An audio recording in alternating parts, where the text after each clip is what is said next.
माननीय सभापति महोदय, पूज्य गुरुमा गुरुजी वृंद, स्नेहर सहपाठी सहपाठिनीगण एवं मोर छोट बड़ भाई और भौणी माने एवं मो प्रतियोगीगण, आज आम देशर 77तम स्वाधीनता दिवस। यही पवित्र स्वाधीनता दिवस अवसर में मते किछि कहिबार सुजोग मिलिथिबारु निजकु धन्य मन करुछि।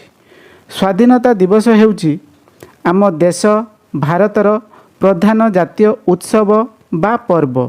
प्रतिवर्ष अगस्ट मासर एही शुभावसर रे आम देश रे स्वाधीनता दिवस आनंद उत्साहर सहित पालन करा जाइथाय। आम देश रे एही प्रधान जातीय दिवस को काहेकि पालन करिथाउ जानिछन्ति कि? स्वाधीनता शब्दर अर्थ हेउछि आत्मवश, स्वतंत्र बा परर अधीन नथिबा। एही स्वाधीन शब्दरु सृष्टि स्वाधीनता, जार अर्थ स्वबशता, स्वातंत्र्य बा पर द्वारा चालित नहबार अवस्था। एही स्वाधीनता शब्दर विपरीत शब्द हेउछि पराधीनता, जार अर्थ हेउछि पर द्वारा परिचालित हेबार अवस्था को बुझी थाए। आज हेउछि 2023 मसीहा अगस्ट मास 15 तारिख। आज को प्राय 76 वर्ष पूर्वे अर्थात 1947 मसीहा अगस्ट मास 15 तारिख पूर्वरु आमे समस्ते भारतवासी पराधीनतार सिकुड़ी रे आबद्ध थिलु। सेतेबेले कथा कहिबा, काम करिबा, खाइबा, पीबा, बसिबा, उठिबारे आमर स्वाधीनता नथिला, कारण विदेशी शासकंकर अंगुड़ी संकेत रे आम देशवासी को चलिबाकू पड़ुथिला। स्वाधीनतारू वंचित होई सेमाने दारुण जंत्रणा मध्यरे कालातिपात करुथिले। देशर एपरी संकटमय अवस्थारे आविर्भूत हुअन्ति जणे जणे महापुरुष व स्वाधीनता पाई सेमाने देशवासी को नेतृत्व प्रदान करती। सेमानंक मध्यरु थिले जातिर पिता महात्मा गांधी, नेताजी सुभाष चंद्र बोस, लाल बहादुर शास्त्री, पंडित जवाहरलाल नेहरू, सरदार वल्लभ भाई पटेल, गोपाल कृष्ण गोखले, बाल गंगाधर तिलक, दादा भाई नारोजी इत्यादि। स्वाधीनता पाई बहु देशप्रेमी आत्मोत्सर्ग करिसेंती। स्वाधीनता संग्राम रे योगदान करी असंख्य वीर शहीद होइछंती। सेमानंकर साधना, त्याग और आदर्श को स्मरण करी आमे स्वाधीनता दिवस पालन करिथाउ। स्वाधीनता संग्रामर इतिहास, प्राप्त स्वाधीनतार सुरक्षा और जातीय पताकार गौरव वृद्धि संपर्क में अवगत हेबाकू आमको स्वाधीनता दिवस सुजोग देइथाए। देशर सर्वांगीन कल्याण साधन निमित्त एही दिवस रे जनसाधारण संकल्पबद्ध हुअन्ति।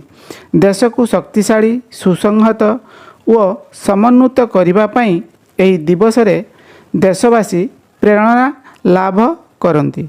एणु स्वाधीन जाति बा स्वाधीन देशर स्वाभिमान को ही देशर एही प्रधान जातीय दिवस प्रकाश करिथाए। स्वाधीनता पई स्वाधीनता आंदोलनर संक्षिप्त इतिहास पृष्ठा कहे, स्वाधीनता हेउछि प्रत्येक मनुष्यर जन्मगत अधिकार। जन्म ठारू मृत्यु पर्यंत समस्ते स्वाधीनता चाहि थांती। 1757 पलासी युद्ध, 1764 बक्सार युद्ध परे भारत माता छिन्नमस्ता होइगले। भारतवासी अनाथ आश्रम रे अनाथ शिशु होइगले। भारतीय मानक मध्यरे दृढ़ एकतार घोर अभाव व दुर्बलतार सुजोग नहीं इंग्रेज माने आम देश को अनेक दिन धरी अधिकार करथिले।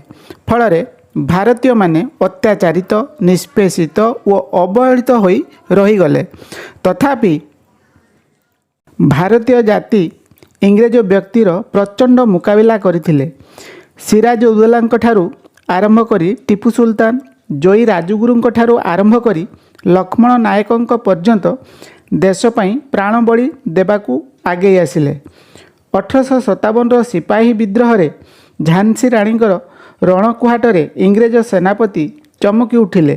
1919 ख्रीष्टाब्द रे जालियानाबाग ठारे जो नारकीय हत्याकांड घटिथिला सेथिरे बहु निरीह निरस्तर नरनारी व शिशु अकाଳରେ ଝଡ଼ି ପଡ଼ିଲେ। ଏ ଅମାନସିକ ଦୁର୍ଘଟଣା ମୁକ୍ତିକାମୀ ଭାରତୀୟଙ୍କର ସଂଗ୍ରାମୀ ମନୋଭାବକୁ ତେଜିଆନ କଲା। ମହାତ୍ମା ଗାନ୍ଧୀଙ୍କର ବଳିଷ୍ଠ ନେତୃତ୍ୱରେ ମୁକ୍ତି ସଂଗ୍ରାମ ପରିଚାଳିତ ହେଲା।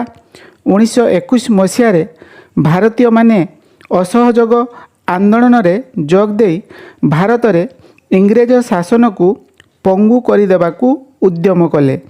ଭାରତୀୟମାନେ ବିଦେଶୀ ଜିନିଷ ବର୍ଜନ କଲେ। ଦେଶରେ ସତ୍ୟାଗ୍ରହ ଆନ୍ଦୋଳନ ତୀବ୍ରତର ହେଲା। 1930ରେ ସମୁଦ୍ର ଇଲାକାରୁ କୁନି କୁନି ବାନର ସେନାମାନେ ଗାଇଲେ, ତୁମେ ମାର କେତେ ବେତ ମାରିବ, ଜୀବନକୁ ଆମେ ପାଣି ଛଡ଼େଇଛୁ, ତୁମେ କି ଆମକୁ ପାରିବ। 1938ରେ କିଶୋର ଶହୀଦ ବାଜି ରାଉତଙ୍କ କଣ୍ଠରୁ ଶୁଭିଲା, ପ୍ରଜାମଣ୍ଡଳର ହୁକୁମ ନାହିଁ, ଡଙ୍ଗା ମୁହଁ ଛାଡ଼ିବି ନାହିଁ।